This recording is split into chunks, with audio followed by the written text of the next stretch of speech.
Hello friends, welcome to my YouTube channel.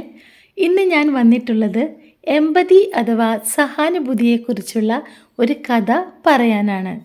ഒരു ചെറിയ ഗ്രാമത്തിൽ തൻ്റെ കളിപ്പാട്ടവുമായി കളിക്കാൻ ഇഷ്ടപ്പെടുന്ന അശോക് എന്നൊരു കുട്ടി താമസിച്ചിരുന്നു.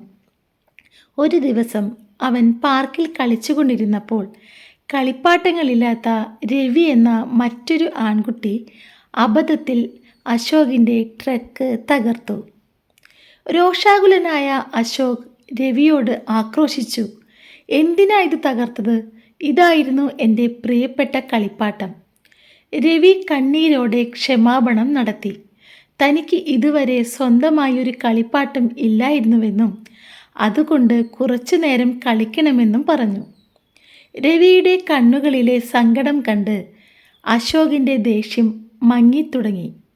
തൻ്റെ ട്രക്ക് തനിക്ക് പ്രധാനമാണെങ്കിലും രവിയുടെ വികാരങ്ങളും അത്ര തന്നെ പ്രധാനമാണെന്ന് അയാൾ മനസ്സിലാക്കി.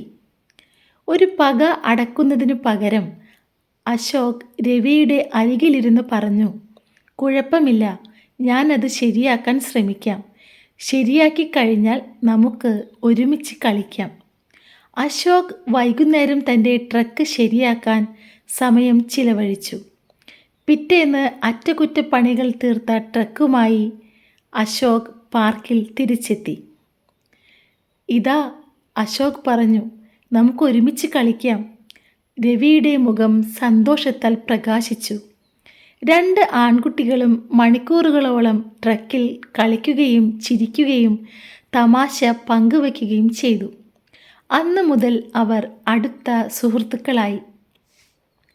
ചില സമയങ്ങളിൽ മനസ്സിലാക്കലും ദയയും ഭൗതികമായ എന്തിനേക്കാളും വിലപ്പെട്ടതാണെന്നും സഹാനുഭൂതി ഒരു നിമിഷത്തെ കോപത്തെ ആജീവനാന്ത സൗഹൃദമാക്കി മാറ്റുമെന്നും അശോക് മനസ്സിലാക്കി.